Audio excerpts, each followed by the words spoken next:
coach matrimonial, responsable d'entreprise, leader politique, présidente du FAFE, qui signifie Forum africain des femmes entrepreneurs. Coach éthique certifié de la prestigieuse école de coaching éthique d'Abidjan. Membre du réseau international de coach éthique. Ensuite, meilleur coaching femme pour l'année de la nuit internationale au Bénin. La voilà coach Mada. Oui, tout à l'heure, elle va vous entretenir ce qui se passe dans la vie d'un couple. Elle va vous entretenir aussi sur l'entrepreneuriat. Elle va vous entretenir aussi sur la vie politique. Quand on parle de la vie politique, on parle de tout l'ensemble général. Il peut y avoir des prises de bec au foyer. Donc on peut maintenant aussi, ça peut séparer le couple à passant le mari est de la politique. La femme aussi ne fait pas de la politique. Soit la femme fait de la politique, le mari ne fait pas de la politique. Donc tout ça, elle va vous entretenir de tout. J'ai une innovation très très forte quand tu m'as dit. Ensuite, après son entretien tout à l'heure, elle va faire tout à l'heure sa conférence. Après ça, vous avez des questions à lui poser. Voilà, des questions, elle est à votre disposition. J'aimerais qu'on ovation. Kocha Mada. Merci beaucoup, cher MC. S'il y a des musulmans dans la salle, je dirais salam alaikum wa rahmatullah. Et s'il y a des non-musulmans, je dirais que la paix de Dieu, la miséricorde de Dieu soit avec vous et chez vous. C'est le monsieur que vous avez mis en face de moi là qui me fatigue. Ah, moi vous l'avez mis en face de moi, mais il y a peur. Tonton, tu t'appelles comment tu quoi?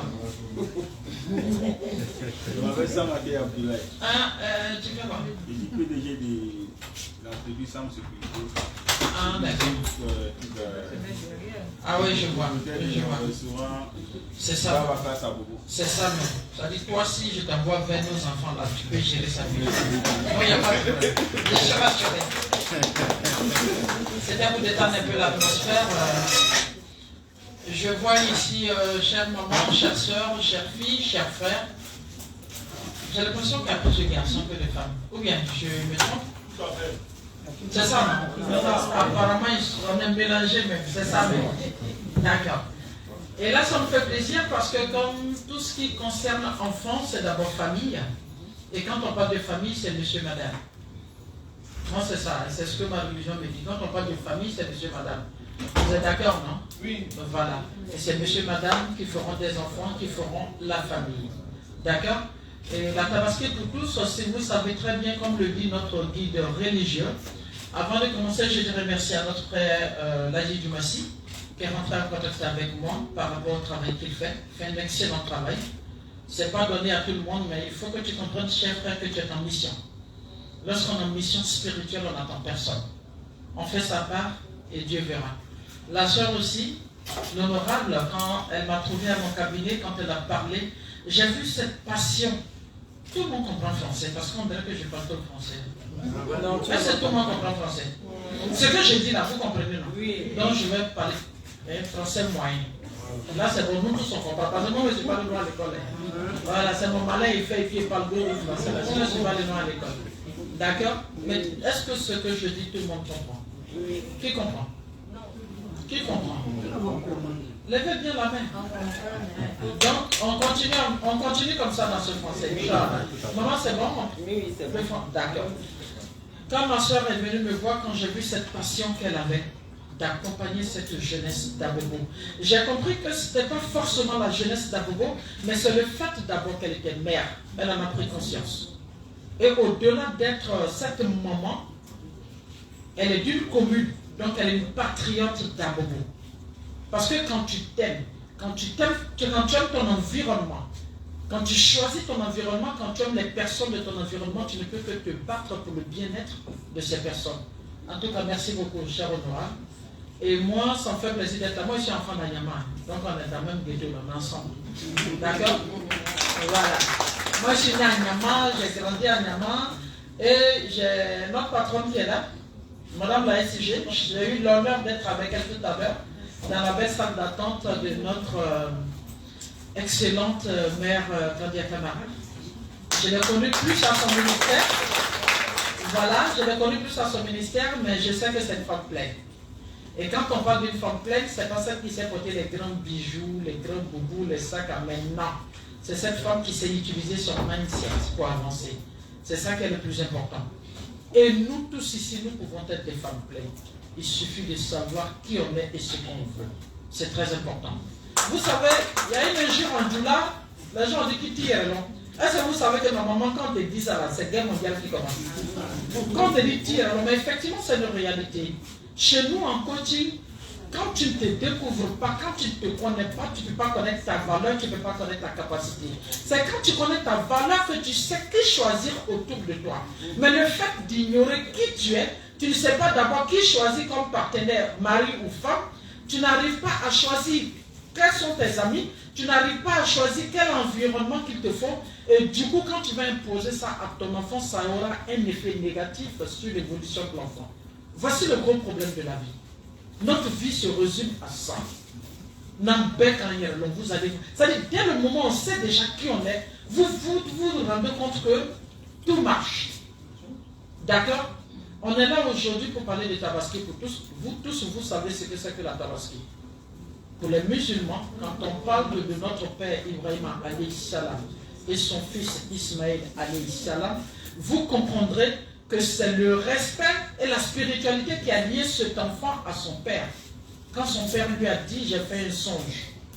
D'abord, le papa, le songe qu'il a fait, il a dit, Dieu m'a demandé, j'ai dit que si j'avais un enfant, je le ferais à Dieu. Et Dieu, maintenant, dans sa miséricorde, va venir le prouver. C'est pourquoi dans notre vie, dans tout ce que nous faisons, mettons la part de Dieu. D'accord? Dans notre vie, 50% Dieu et 50% de part, la chance que Dieu nous a donnée d'être humains, notre réflexion d'avoir la capacité de choisir ce qui est bon ou pas pour nous. C'est pour cela qu'il y a l'enfer, le paradis. Hein? Quand on vous dit non, Dieu est la miséricorde, tu veux faire tout ce que tu veux, il va te pardonner, tu vas rentrer dans son paradis, c'est des mensonges. C'est vrai que sa miséricorde précède sa colère. Mais il nous a donné le choix. Il nous a permis d'être responsables. Nous pouvons choisir qui nous devons être. Et quand on fait le choix, on a le temps aussi de choisir son paradis et son enfer. Quand tu es correct là, ça veut dire que les gens n'ont pas besoin de nous dire qui on est. Chacun d'entre nous a une conscience. La vraie chose qu'on a qui ne nous ment pas, c'est notre conscience. Souvent, les gens sont et nous applaudissent, mais souvent, quand on a su notre conscience, nous dit, est-ce que toi-même, applaudissement, tu as eu là, tu es sûr que c'est bon? Tu te rends compte effectivement que c'est pas vrai. Tu te fais paraître pour la meilleure des femmes, tu es voilé. Et puis ta conscience te dit que toi et moi n'étions pas à l'hôtel la dernière fois. Avec quelqu'un d'autre qui n'est pas ton mari. Tu te fais passer pour le meilleur des hommes. Quand tu es dehors, tout le monde t'applaudit et puis ta conscience te dit, mais ce n'est pas toi qui maltraite ta femme à la maison. On a tous une conscience. Et dès le moment où on a une conscience, on est responsable. Tout ce que nous posons comme acte dans notre vie, c'est notre responsabilité et nous répondons de nos actes. Et devant les hommes et devant Dieu. L'ignorance est un péché. Dieu même nous dit, connaissez-moi d'abord avant de m'adorer. Tellement il n'aime pas les gens qui sont ignorants. Les gens qui ne savent pas qui ils sont, d'où ils viennent, pourquoi ils sont nés, où est-ce qu'ils partent. Dieu même n'aime pas ça. Et nous les humains ne devons pas permettre cela. Lui, il a accepté Dieu, Dieu va l'éprouver. Donne-moi ton fils en sacrifice. Et comment quelqu'un peut donner son fils en sacrifice si ce n'est pas une forte croyance? Quelqu'un qui se promène sans Dieu, tu es un poulet sans propriétaire. Ça n'engage que moi. Tu es musulman, fais le bien. Tu es chrétien, fais le bien. Si tu as quelque chose que tu peux accrocher dans ta maison, que tu appelles Dieu, ça c'est ton problème, il faut le faire bien. Acceptez de croire que vous avez un créateur et que vous avez des limites dans la vie. C'est très important. Ça fait partie de la première stabilité de l'homme. Et ce monsieur qui va honorer Dieu, qui va dire, fils, Dieu m'a dit, j'ai promis à Dieu que j'allais te l'offrir, il me demande de te donner un sacrifice, je fais quoi? Et voilà l'enfant qui a été éduqué dans la spiritualité, dans l'amour de ses parents, qui va dire à son père, si cela est la volonté de Dieu Père, vas-y. Mais si toi-même l'enfant, tu n'as jamais vu prier, tu n'as jamais vu aller à l'église, tu n'as jamais vu aller à la mosquée, si ce n'est pas Ramadan, le seul boubou que tu portes là, quand tu portes, ça saute sur toi. Parce qu'on sait que depuis Ramadan est fini, tu n'as plus l'utilisé. Tu ne vas jamais à l'église, tu ne sais même pas partout où tu vas. C'est un enfant comme ça, il va te dire oui, je suis d'accord. Il y a longtemps, il t'a dit, mais Chao, tu es malade. C'est moi, tu es tué. Et voilà l'enfant qui dit à son père, si cela est la volonté de Dieu, c'est bien. Il n'a pas dit, papa, si cela est ta volonté, hein, parce qu'il a appris à l'enfant que lui aussi il a un créateur et que lui n'est pas propriétaire de l'enfant. Tout ce que nous avons comme enfant, il ne nous appartient pas. C'est un dépôt que Dieu a fait auprès de nous. Et demain, nous allons rendre compte. Qu'est-ce qu'on a fait de ce dépôt? Est-ce que nous avons fait notre part? Jusqu'à après demander à l'enfant, est-ce que lui-même après il a fait sa part? Et cet enfant dira à Dieu, Père, si c'est la volonté de Dieu, vas-y. Et il va prendre l'enfant en partant. Le Satan, lui qui a promis à Dieu, tous ceux qui s'écartent de toi, je les enchaîne dans mon bateau. Et aujourd'hui, son bateau est plus plein que le bateau de Dieu, parce que tout simplement, nous sommes mis loin de Dieu. Arrivé, il s'apprête à égorger son enfant, et l'enfant qui lui dit, quand tu me regardes, le couteau, parce que Dieu n'a pas donné l'ordre au couteau d'égorger l'enfant. Il fait une fois. Le couteau refuse. Mais quand il tape une pierre, la pierre se fend en deux. Il ne comprend pas. Comment le couteau peut refuser d'égorger un humain et puis fend la pierre? Et sans ce moment, l'enfant se retourne et dit à son papa, j'ai l'impression qu'en me regardant, tu as pitié de moi. Par rapport à l'amour que tu m'as donné. Ferme donc mes yeux et attache-moi et mets-moi sur mon ventre pour ne pas que tu regardes mon regard quand tu vas m'égorger. Est-ce que vous vous imaginez que lorsque vous acceptez d'accompagner un enfant comme il faut, Dieu permettra que l'enfant soit à ton niveau. Mais il va t'éprouver. Mais une chose est sûre, c'est que avec Dieu, c'est la fin qui justifie les moyens. L'épreuve, c'est pour tester ta voix. Mais d'ici la fin des temps, ta disposition, la disposition de ton corps, de ton âme, va avoir le dessus sur ce que tu veux faire. Donc, quand vous comprenez Tabaski pour tous, c'est le sens que M. Dumassi et Honorable ont compris dans Tabaski pour tous. Comment faire pour avoir des enfants qui vont nous aimer jusqu'à ce qu'ils aient des oreilles qui nous appartiennent. Parce que quand l'oreille de ton enfant t'appartient, tout ce que tu dis, il prend. Et après, arrivé, on dit à l'épouse, mais ton mari va tuer ton enfant. Qu'est-ce que tu dis? Elle dit aussi, si ceci est la volonté de Dieu, je m'en remets à mon Seigneur. Tu comprends? Ça vous dit que si elle aussi n'avait pas connu Dieu, elle allait dire à ce monsieur, elle allait prendre son enfant pour fuir, comme on a l'habitude de le faire. Elle avait trouvé que son enfant il est mauvais. Mais cette femme a appris à connaître Dieu. Elle a dit si cela est la volonté de Dieu. Donc si vous avez compris ces deux parents, personne n'a vécu pour lui-même. Ils ont tous vécu pour Dieu. Et comme ils ont vécu pour Dieu, Dieu a permis qu'ils aient un enfant qui ait une oreille qui les appartienne. Ceci est donc un peu le récit de la Tabaski. Et c'est dans ce contexte-là que l'honorable et M. Dumassi ont voulu, avec l'accord de Mme le maire, le ministère de la Culture, Mme la ministre de la Femme, pour qu'on vienne ici pour parler aux parents par rapport à l'éducation de leurs enfants. Comment nous pouvons nous battre pour que nous ayons des enfants comme Ismaïla, alayhi salam? Vous comprenez que dans l'éducation de l'enfant, il va arriver un certain moment, malgré ton bon caractère, malgré tout ce que tu donnes, malgré tout ce que tu fais, Dieu il va t'éprouver. Dieu il éprouve qui il veut, quand il veut, comme il veut. Dans ta bonté. Il dit, tu peux être une personne honorable et je peux faire naître de toi quelqu'un qui gêne. Ça, c'est Dieu, ça. Parce que c'est lui qui sort le mort du vivant, c'est lui qui sort la journée de la nuit. Tu peux être une personne correcte et puis il va te donner quelqu'un qui te dérange. Mais c'est juste pour tester ta foi. Et quand tu le remets à Dieu que tu fais ta part, d'ici la fin des temps, selon la disposition de ton cœur, cet enfant redevient comme ce que tu as voulu. Mais quand ton sale caractère n'accompagne pas un enfant et qu'après l'enfant est dévié, on appelle ça le châtiment. Ne confondez pas le châtiment et l'épreuve. L'épreuve, Dieu fait subir l'épreuve à qui il veut. Et surtout ceux-mêmes qu'il aime.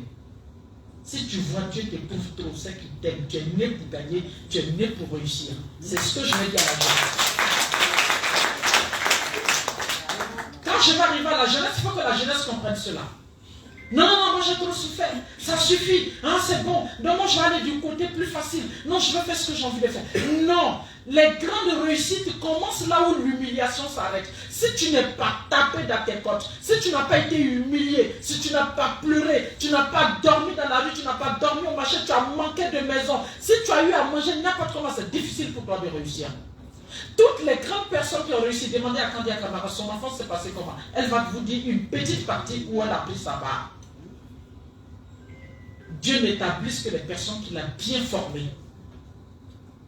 Quand tu es bien formé par ton Seigneur, quand il te fait passer dans les couloirs où on t'a tapé sur tes côtes ont été cassées, les bras cassés, quand il te ressort là, il t'établit, tes os sont nets, il n'y a pas de vent qui peut encore t'ébranler. Et tu arrives au bout là où il faut, sauf le jour où il décide que tu dois retourner à lui. Il faut que vous compreniez cela.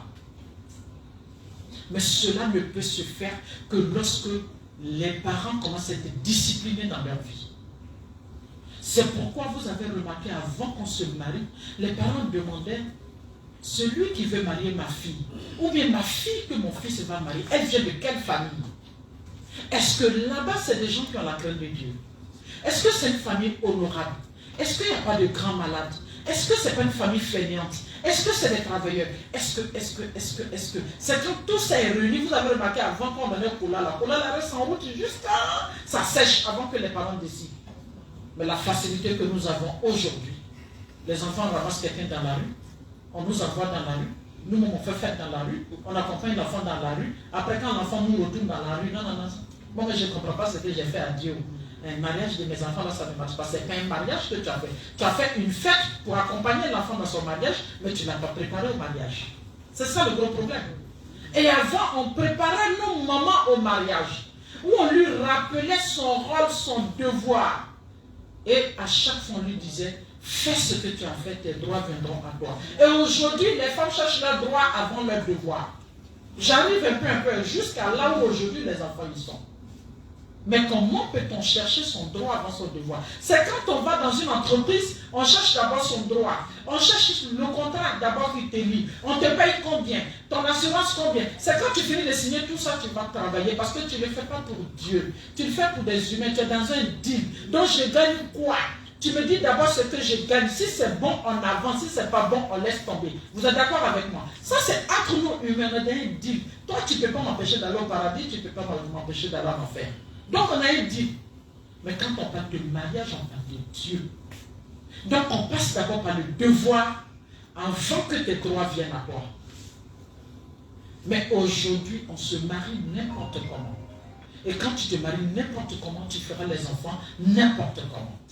Quand tu te maries avec n'importe qui, tu feras les enfants n'importe comment. Il y a des personnes, quand les enfants viennent d'eux, c'est pas évident que tu puisses se rattraper. Un homme qui a frappé son père et sa mère, tu lui fais un enfant, cet enfant ne peut pas être un enfant obéissant. Sauf si Dieu a dédié cet enfant à être bon. Alors que Allah n'intervient qu'au dernier moment. Au début de ta naissance, il a déjà intervenu. Il a permis que tu naisses, que tu grandisses. Après lui, il sort. Il t'a donné le sens du discernement. Il t'a donné le droit de réfléchir. C'est pourquoi tu n'es pas un animal. Quand il sort, c'est toi-même, tu décides maintenant qu'est-ce que tu fais de ta vie et tu choisis ton paradis et ton enfer. Mais tu te maries à un homme qui a frappé son père, sa mère, qui frappe tout le monde au quartier. Mais si tu fais un enfant, l'enfant, il est de son père ou de sa mère. Mais on dit tel père, tel fils. Si cet enfant vient vous frapper, est-ce qu'il y a une surprise là-dedans? Mon père frappait sa maman, il était un homme fort. Mais dans ce moment, il y a connu mon papa, ça va où? Parce que de 0 à 7 ans, ce que l'enfant voit, ce que l'enfant entend, c'est ce qui fait l'enfant. De 7 à 12 ans, les valeurs que tu lui inculques, c'est ce qui fait de lui l'arbre qui va devenir. Si ses fruits doivent être doux ou aigres, c'est ça. De 12 à 15 ans, il faut qu'il commence la prise de conscience que la vie qu'il mène, c'est pour lui et non pour ses parents. Il doit décider de son avenir. À partir de 17 ans jusqu'à 20 ans, l'enfant doit apprendre à se discipliner parce que les parents ont fini leur part. Maintenant, tu vas trouver une femme qui insulte sa maman. qui n'a jamais su ce que c'était une vie familiale, qui n'a jamais su comment respecter sa mère, qui n'a jamais su honorer ses parents. C'est elle, toi, tu as vu, tu allais faire des enfants avec elle. Tu t'attends à quoi? Elle n'a pas appris ce que c'est qu'honorer les parents. Elle n'a pas appris ce que c'est que le respect. Elle n'a pas appris ce que c'est que la bonne attitude. Elle n'a pas appris ce que c'est que Dieu. Elle vient te faire un enfant. On ne donne que ce qu'on sait ou ce qu'on connaît. Ce que tu n'as pas là, tu vas donner ça comment? La seule chose qu'elle peut faire, c'est élever ton enfant, lui donner à manger pour ne pas qu'il meure de faim. S'il est malade, elle le soigne. C'est tout ce qu'elle sait faire. Parce qu'elle ne sait rien faire d'autre. Choisissez là où vous vous mariez. C'est pas moi qui le dis, ce sont les livres saints. Quand vous finissez de choisir là où vous vous mariez, vous-même cherchez à savoir d'abord ce que c'est que le mariage. Vous savez quoi? Le mariage n'a pas besoin des humains, c'est les humains qui ont besoin du mariage. Sinon le mariage il est là, hein. Il est établi par Dieu. Il a ses codes, il a son règlement intérieur. Quand c'est établi, il est dit que dans le mariage, voilà ce qu'on ne fait pas. Dans le mariage, voilà ce qu'il faut faire. Voici la part de la femme, voici la part de l'homme. Mais les humains ont commencé à créer un genre de mariage aujourd'hui où c'est eux qui décident ce que le mariage doit devenir. Alors que le mariage, il est déjà là. Il y a des hommes aujourd'hui, quand ils se marient, non, moi il t'ai marié, il faut faire gay juste. Il fait gay juste, moi il paye maison, toi tu payes facture. Et puis le soir, tu avais te pointer sur ma tête pour dire que c'est moi le chef de famille. On est tous deux chefs de famille. Et quand on devient tous deux chefs de famille, qui doit respecter son camarade? Personne ne respecte son camarade. Les hommes, faites votre part. Gardez votre autorité. Faites votre part selon votre possibilité. Accompagnez votre famille selon votre possibilité. Faites même l'impossible pour votre famille et gardez votre titre de chef de famille. C'est très important. Parce que ton titre de chef de famille permettra à ton enfant, pour que tu sois un idole pour ton enfant, pour que tu sois un espoir pour ton enfant, pour que tu sois une référence pour ton enfant, il faut être celui-là qui assure. Si tu n'assures pas, tu donnes quel exemple à ton fils? Et vous, quand vous rentrez dans une vie de couple, dès le moment l'homme il assure, il est correct, il est bien, il faut aussi faire ta part. Mais en général, vous les femmes, vous vous comportez de telle sorte que, comme il est comme ça, c'est pour cela que je suis comme ça. On ne se comporte pas dans la vie de couple selon l'autre. Quand on vient dans la vie de couple, on fait sa part, et bien. Faites attention parce que c'est vous qui mettez les enfants au monde. Les enfants viennent de votre sang, de votre entraille. Les hommes vous mettent certes le fœtus, mais tout ce que l'enfant viendra avec, tout ce qui est onction, tout ce qui est bénédiction, tout ce qui est baraka, c'est vous qui remettez ça dans le sang de l'enfant avant qu'il ne vienne au monde. Donc faites attention aux actes que vous posez, aux pensées que vous avez, à la disposition de votre cœur. Jouez votre rôle et bien. Cherchez la miséricorde de Dieu. C'est pourquoi je demande à toutes les femmes, soyez en Dieu.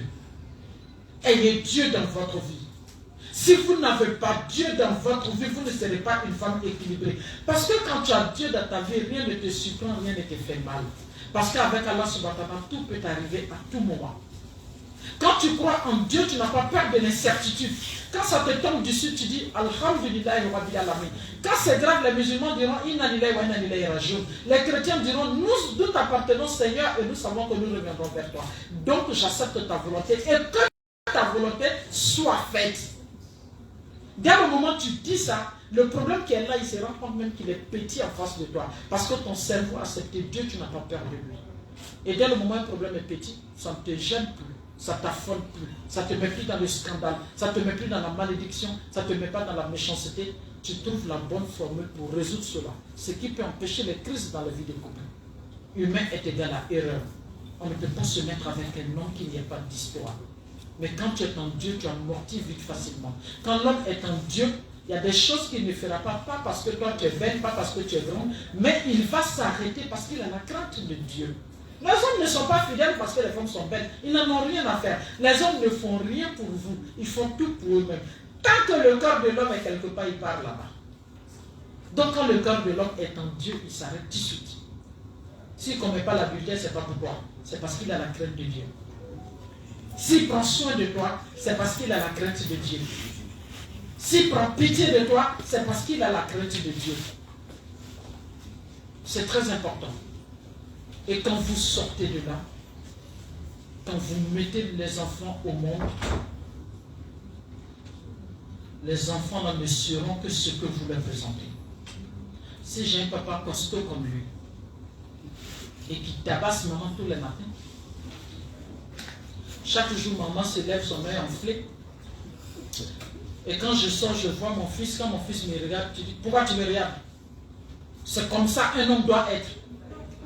Lui prend sa lumière dans son cerveau, il s'assoit. C'est-à-dire que dans ta délinquance, tu es en train de créer un autre délinquant pour une nouvelle génération. Il vient, le bras de sa main est cassé. L'enfant le regarde, il dit, ouais, le jour femme joue avec toi là, c'est comme ça. Tu mets son bras ailleurs. Lui prend, il dépose ça. Et quand il grandit, mon père a dit que quand femme joue avec toi là, tu dois casser son bras. Mon père dit que quand femme joue avec toi là, tu dois enfler son œil. Et cet enfant devient un danger. Et lui aussi, à son tour, devient un danger pour son enfant. Faites attention. Mais quand l'enfant a la chance d'avoir un père de cette carrure qui sait qu'il est fort, il peut faire de sa mère ce qu'il veut. Quand il rentre, il fait un bisou à maman. Il est tout le temps dans le fauteuil en train de jouer avec eux. Depuis qu'il est enfant, il le prend dans ses bras. Quand il fait 4 pattes, il le met sur son dos, il tourne dans la maison. Quand il sort, c'est qu'il a, il donne à manger. Le soir, quand il rentre, c'est toujours avec un petit cadeau. Qu'est-ce qu'il apprend à l'enfant? On peut tout faire, mais on ne peut pas tout faire. J'ai la force, j'ai la taille, j'ai la force de faire tout ce que je veux, mais je me rabaisse parce que ceci est donc mon droit. Parce que quand un homme commence à dire c'est moi le chef de famille, c'est moi le plus fort, tu n'es plus un homme. Quand on est fort, ça ne se dit pas. C'est de par les actions nobles que tu poses pour sécuriser les autres qui montent ta force. Sinon, dès le moment où tu lèves la main, en descendant, tu n'as pas réfléchi, tu bats une femme, tu n'es plus un homme. Toi, tu n'appelles plus un homme, tu es un garçon. Tu as quelque chose entre les jambes, tu es un garçon, mais tu n'es pas un homme.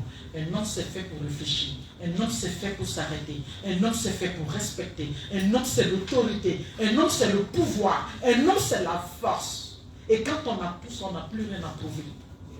On se comporte de telle sorte que les gens d'en face disent « Ouais, c'est un chef. Ouais, c'est un champion. » C'est ça un homme. Et la vraie femme parmi vous, c'est pas ça, on dit « Ah, celle-là, c'est les tassumandaires. Non, celle-là, tu ne peux pas.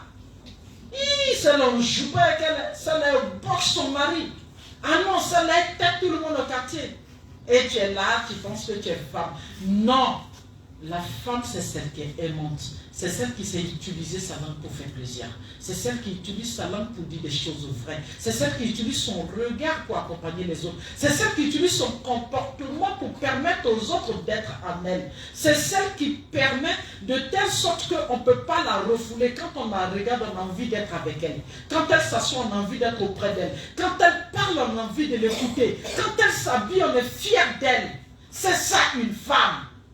Celle qui n'est pas dans ça, qu'elle sorte de là, qu'elle aille vite reprendre son éducation et qu'elle revienne dans le groupe des femmes. N'est pas femme qui veut, mais qui peut. Parce que la femme, c'est ça. Fais croire aux gens que tu es faible alors qu'à l'intérieur, tu as une puissance pas possible. Vous savez que le pouvoir vient chercher la puissance. Un pouvoir sans puissance n'est pas un pouvoir. Les hommes ont le pouvoir. Vous, femmes, vous êtes la puissance. C'est quand la puissance rentre dans le pouvoir que le pouvoir s'établit. Mais au nom de quoi vous devez quitter cette zone? Imaginez-vous ce que vous arrivez à faire tous les matins, chère femme. Vous pouvez faire 10 choses à la fois.